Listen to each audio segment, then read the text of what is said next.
प्रोटेस्टन जो आपने जो कल देखा है वो प्रोटेस्ट हुआ है। प्रोटेस्ट किस बात का हुआ है कि वो चाहते हैं कि वो रोपवे कटरा में ना लगे, और उसके इवज़ में जो मेन उनका मसला था वो था कि रिहेबिलिटेट करें। और रिहेबिलिटेट का शायद आपने देखा भी होगा, कल बोर्ड मीटिंग थी।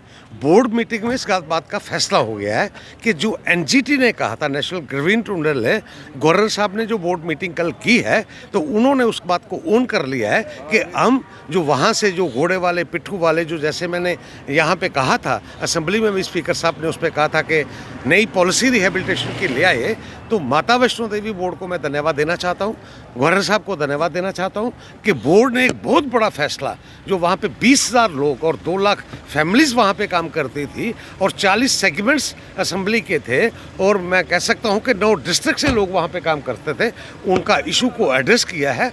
और मुझे लगता है कि अब धीरे धीरे सब ठीक हो जाएगा। आप वहाँ के विधायक हैं, क्या लगता है आपको कि ये रोपवे लगना चाहिए या नहीं? बिल्कुल लगना चाहिए रोपवे। मेरी एक बात सुने, प्रदर्शन किस बात का है? मेरी दुकान का काम कम हो जाएगा तो इस बात का प्रदर्शन है। प्रदर्शन मतलब कि उसका बेस क्या है? और रही बात वैष्णो देवी पर दर्शन करने वाले जो आते हैं लोग, वो पूरे हिंदुस्तान से आते हैं। माँ वैष्णो देवी मेरी कटरा वालों की, 4 दुकानदार वालों की माता है कि वाह, ये पूरे हिंदुस्तान की माता है। बाहर तक के लोग आते हैं। माता वैष्णो देवी के यात्रा मतलब कि सुखमय हो, मतलब कि पेरेंट्स को मैं ले जा सकूं, वहाँ पे डिसेबल्ड लोग जा सकें, जो लोग, जिन लोगों को चॉपर की टिकट नहीं मिलती तो वो जा सकें, जिनको बैटरी कार नहीं मिलती वो जा सकें, ये उन लोगों के लिए रोपवे है।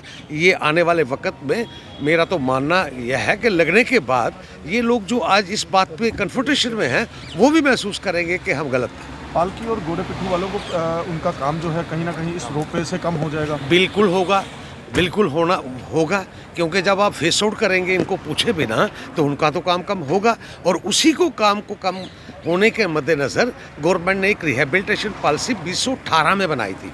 वो जो थी वो नाकाफ़ी थी। उसमें लुभावने वायदे थे सिर्फ कि आपको PMGSY का घर दे देंगे, आपको वो दे देंगे, आपको वॉशरूम दे देंगे, जो इम्प्लीमेंट ही नहीं हुई। और उसमें एक जो कंपोनेंट था वो फाइनेंशियल कंपोनेंट था। जो फाइनेंशियल कंपोनेंट था वो था ही नहीं, क्योंकि वो श्राइन बोर्ड ने माना नहीं उस वक्त।